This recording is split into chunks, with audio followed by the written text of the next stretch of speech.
ओम शांति। 6 दिसंबर 1969। अव्यक्त बाप दादा मधुबन। सरल स्वभाव से बुद्धि को विशाल और दूरंदेशी बनाओ। आज की सभा में कौन सी विशेष खुशबू भी है और विशेष आकर्षण भी है। स्नेह तो सभी का है ही। आपको किस लिए बुलाया है, ऐसे समझें कि यह जो भी सभी आए हैं वह वापस जाने के लिए तैयार होकर आए हैं।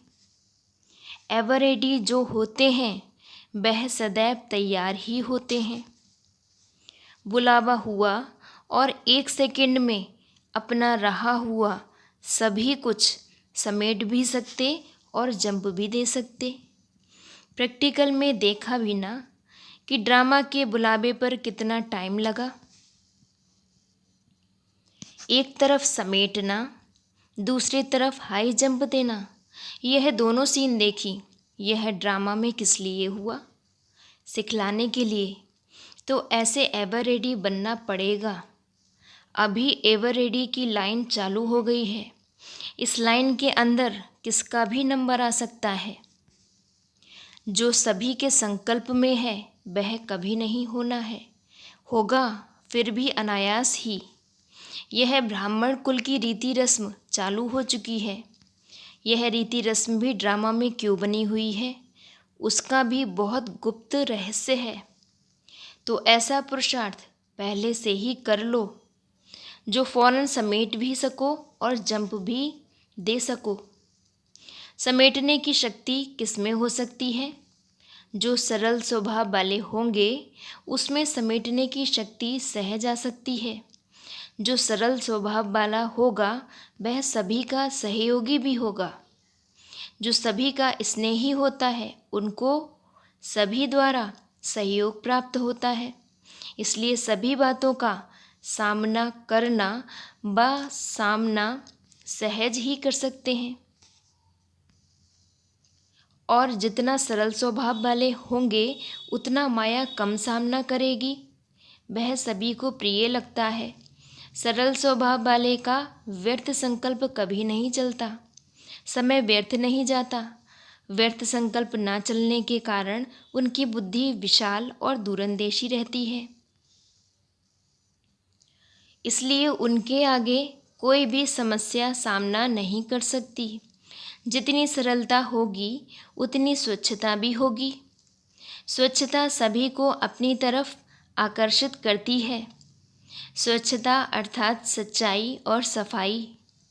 सच्चाई और सफाई तब होगी जब अपने स्वभाव को सरल बनाएंगे। सरल स्वभाव वाला बहुरूपी भी बन सकता है। कोमल चीज को जैसे भी रूप में लाओ आ सकती है। तो अब गोल्ड बने हो लेकिन गोल्ड को अब अग्नि में गलाओ तो मोल्ड भी हो सके। इस कमी के कारण सर्विस की सफलता में कमी पड़ती है। अपने को कैसे मोल्ड करें इसके लिए भट्टी में आए हो। एक है मोड़ने की शक्ति और दूसरी है ब्रेक लगाने की शक्ति। मोड़ना भी है तो कितने समय में। भल मोड़ना आता भी है लेकिन कहाँ कहाँ समय बहुत लग जाता है। समय ना लगे वह संकल्प करना है। संकल्प किया और सिद्ध हुआ। भट्टी से ऐसा बन कर के निकलना है जो हर संकल्प हर शब्द सिद्ध हो।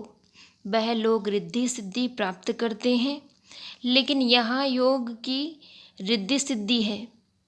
याद की रिद्धि सिद्धि क्या होती है वह सीखना है। जो सिद्धि को प्राप्त होते हैं उनके संकल्प शब्द और हर कर्म सिद्ध होता है। एक संकल्प भी व्यर्थ नहीं उठेगा। संकल्प वह उठेंगे जो सिद्ध होंगे। सर्विसेबल उसको कहा जाता है जिसका एक भी संकल्प बिना सिद्धि के ना जाए, अथवा ऐसा कोई संकल्प ना उठना चाहिए जो सिद्ध होने वाला ना हो। आपके एक एक संकल्प की वैल्यू है। लेकिन जब अपनी वैल्यू को खुद कर रखेंगे तब अनेक आत्माएं भी आप रत्नों की वैल्यू को परखेंगी। इस भट्टी से हर एक का चेहरा चैतन्य म्यूजियम बनकर निकले। और म्यूजियम तो बहुत बनाए, लेकिन अब एक एक को अपने चेहरे को चैतन्य म्यूजियम बनाना है। इस चैतन्य चेहरे के म्यूजियम में कितने चित्र हैं, कितने चित्र हैं? इस चेहरे के म्यूजियम में कौन कौन से चित्र फिट करेंगे? म्यूजियम में पहले चित्रों की फिटिंग करते हैं, बाद में डेकोरेशन होता है, फिर उद्घाटन कराना होता है, फिर ओपिनियन लेना होता है। तो आप भी आपके इस चैतन्य म्यूजियम में 3 मुख्य चित्र हैं, भ्रुकुटी, नयन और मुख। इन द्वारा ही आपकी स्मृति, वृत्ति, दृष्टि और वाणी का मालूम पड़ता है। जैसे त्रिमूर्ति, लक्ष्मी नारायण और सीढ़ी, यह 3 मुख्य चित्र है ना, इसमें सारा ज्ञान आ जाता है।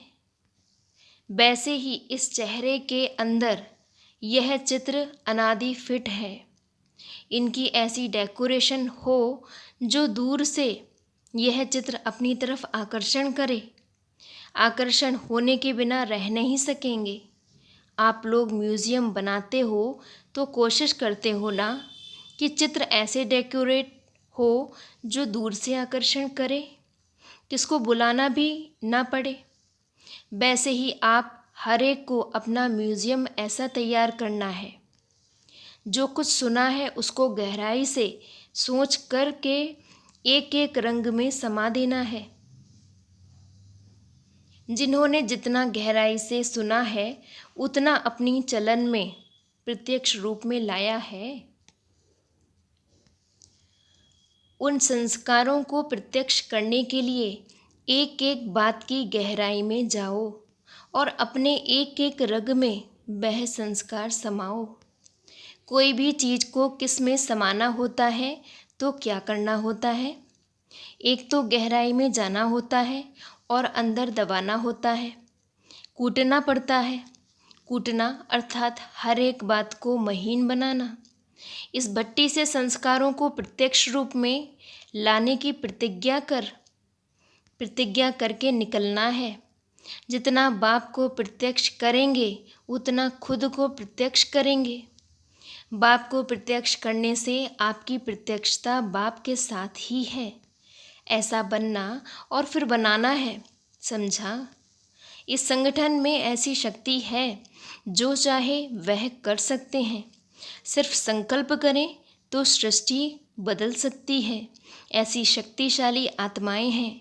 लेकिन अब संकल्प कौन सा पावरफुल करना है? कौन सा पावरफुल करना है? उसको फिर से रिफ्रेश करना है। इस मधुवन के लिए ही गायन है कि कोई ऐसा वैसा पाँव नहीं रख सकता।